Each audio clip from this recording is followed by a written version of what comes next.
All right, moving on to another part of chapter 9.2, bonds and notes.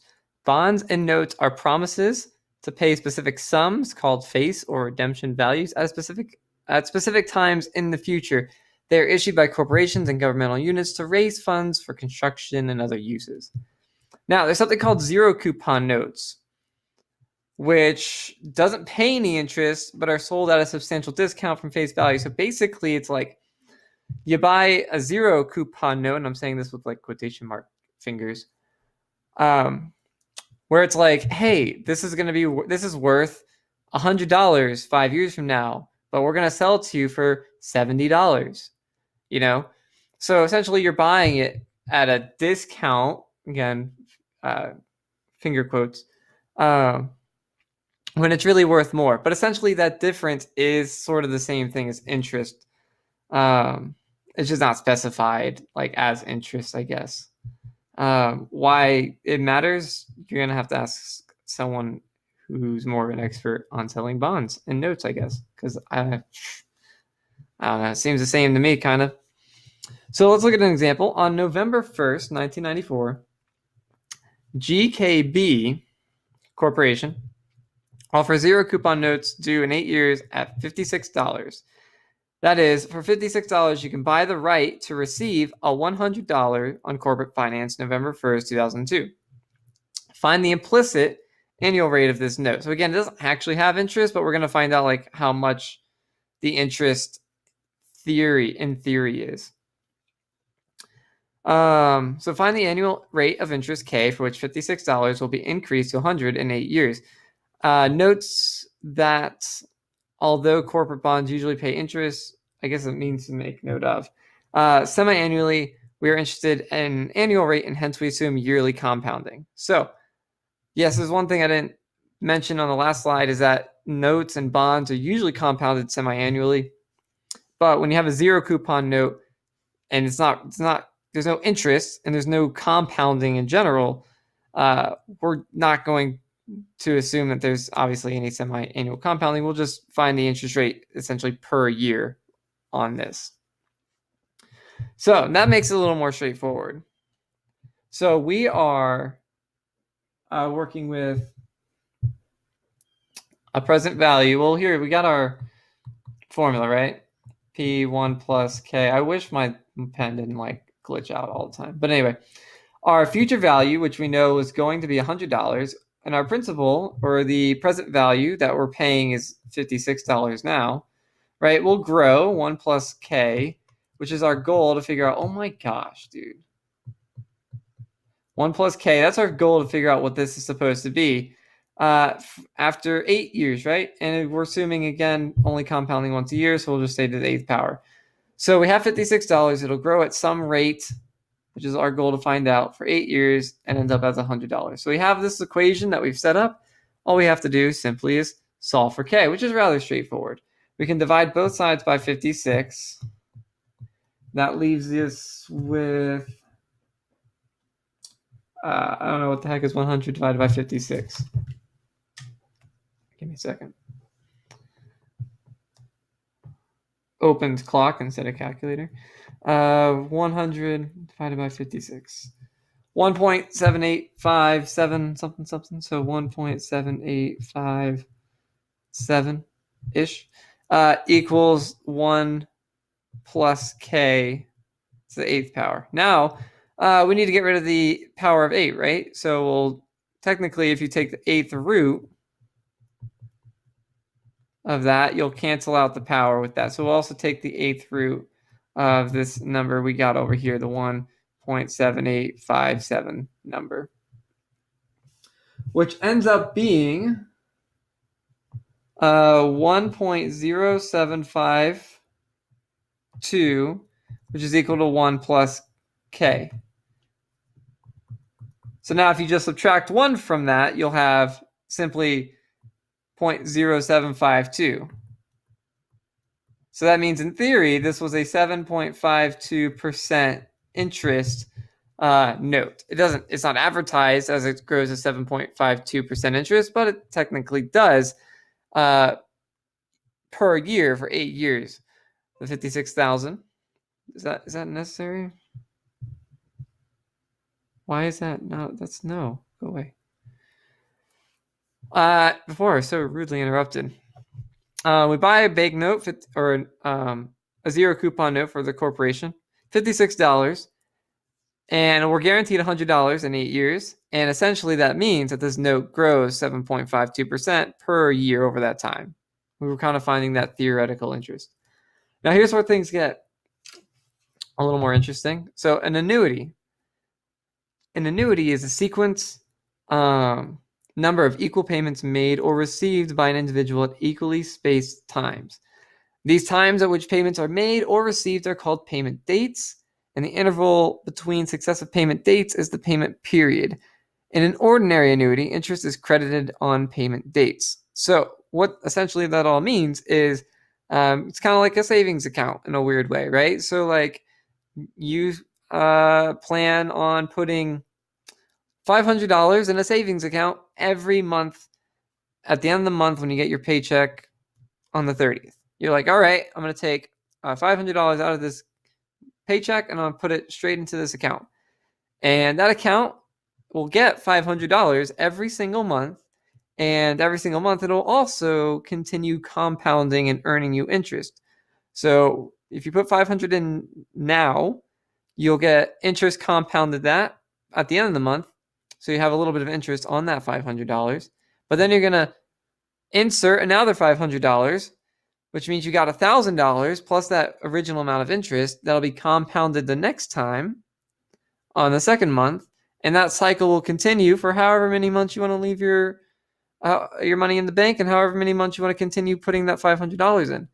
So that's our goal in these problems, is to figure out, well, if we do that over time, how much money will we eventually save up? And of course, this works both ways. You can also take money out. So here's our annuity formula. A little complicated looking. It's kind of similar in a way to, well, I mean, it looks similar, but it's not really that similar to our, what was it, annual percentage yield formula. It's not the same thing, though. All right, but let's talk about this. S is going to denote our future value, of course. So that's like our answer, our value at the end of our term. Y is going to be our deposit amount. So like the $500, if we put $500 in every month, $500 would be that Y value. That's how much we're going to keep chucking in the bank account for each period. Of course, K and N are going to be the same thing that we've talked about over and over again as far as interest rate and time period goes. So let's look at an example. Steve and Susan Johnson hold a winning lottery ticket in the state lottery. This ticket will bring them payments of $1,000 per month for 10 years. The Johnsons plan to use the money to establish a fund to provide for their children's, I guess more than one child, children's college educations. They agree to deposit $1,000 on the last day of each month in an account at the Safety First Savings and Loan, which earns interest at a rate of 6% per year, compounded monthly. They made their decision on January 1st, and their first payment on January 31st. I'm so bad at reading. What is the value of the account on December 31st, 2 years later? Okay. So let's look at our formula, right? Our formula is S, which is our future value, which is what, of course, we're going to try and find out. What was the letter called, I believe? Y. So Y, which is our deposit amount, which will be the $1,000 in this case, but we'll plug that in a second, divided by K. And then it was 1 plus K to the N power minus 1. If you can see any of that, and if my screen doesn't continue to glitch. So if we plug this all in, right, we're depositing $1,000 every month. Now K, in this problem, what was the interest rate? It's 6% compounded monthly. So that's going to be 0.06 divided by 12. 0.06 divided by 12, well, what is that? 0.005. So 0.005.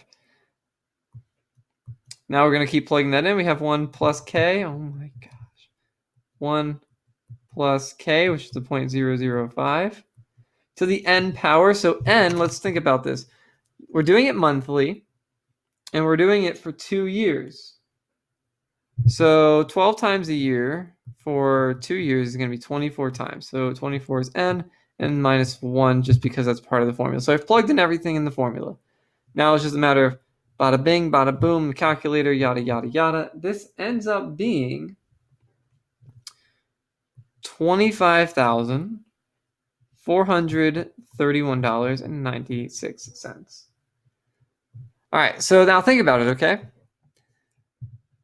Obviously, if they put $1,000 in the account, and they're going to do it for 2 years, right? Then they're going to be putting in the account $24,000.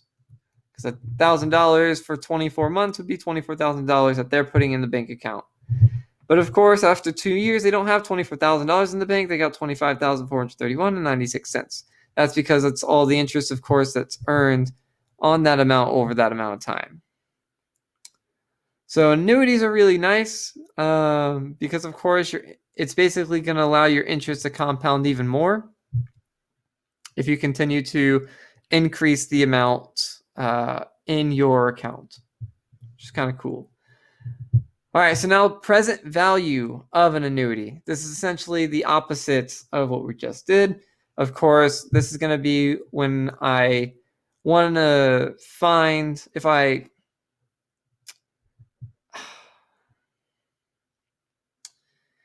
in theory I want a certain amount after a certain period, I need to know what I would need to start with. So V is going to be the present value. That's going to be our answer. Of course, Y is still going to be our deposits. K and N are still going to be same old, same old. So an ordinary annuity consists of payments of $1,000 per quarter for 4 years at 8% interest. Find the present value of this annuity. So this is simply going to be, it's kind of the same thing, but it's really not the same thing. So this is going to be our present value is going to be this $1,000 that we're putting in every quarter. Now divided by K.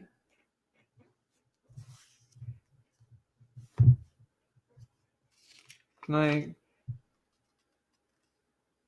get this thing?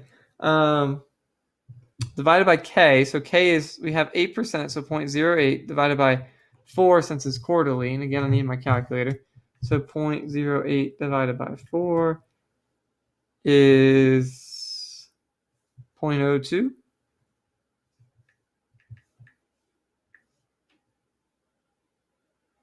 Right?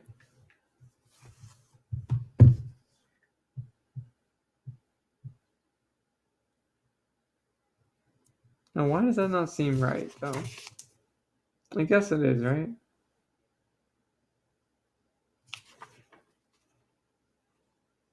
Yeah, that's right. Okay. 0.02. Oh, gosh. 0.02. I'm just looking at the formula. 1 minus 1 over lots of 1 plus K. We already know the K is 0.02 to the n power. So quarterly for 4 years, it's going to be 16 times. Is that it?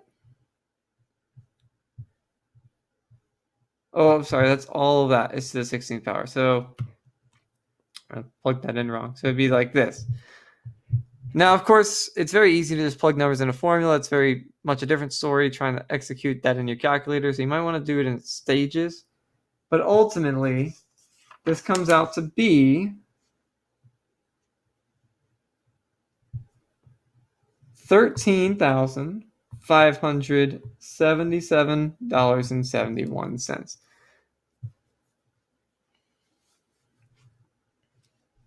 And then lastly, Steve and Susan Johnson plan to establish a savings account to partially pay for their daughter's education. They propose to make a single deposit in an amount sufficient to provide $1,000 quarterly for 4 years with no balance remaining after that time. They intend to open an account at Safety First Savings and Loan, which pays interest at a rate of 6%, compounded quarterly. They plan to make a deposit on July 1st, 2011, and to begin withdrawals on September 30th of that year and continue quarterly through June 30th, 2015. How large does their initial deposit need to be?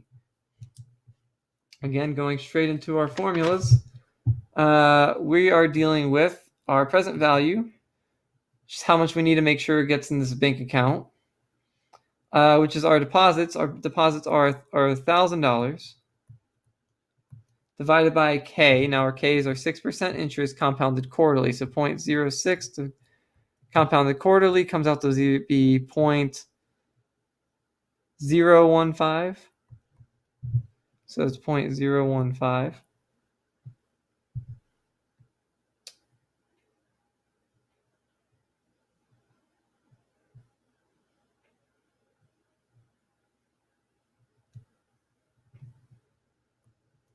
One minus 1/1 plus K.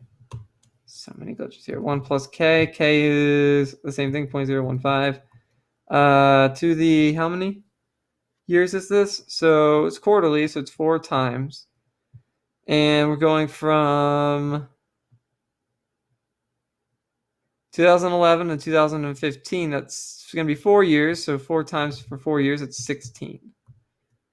And at the end of all of this, should have 14,131.26. Essentially, it's really formula driven, this chapter. I'm not going to get into the meat and bones as to where these formulas are derived from. I feel like that's a bit next level. We're not necessarily ready for that level. The textbook outlines the whole detail and breaks it down basically quarter by quarter or month by month, deposit by deposit, and then shows you sort of the origin of the formula. But I'm just thinking, let's just cut to the chase. Let's just use our formula and get it done with. If you guys were in college, that'd be a different story, but we're still high school, so I didn't want to make it that difficult. So it's just very formula driven. It's going to be making sure that you can plug in the right numbers and, of course, executing on the calculator properly. But the big thing is understanding what an annuity is, what present value is, what future value is. It's also very important. So I will see you guys later in the next section.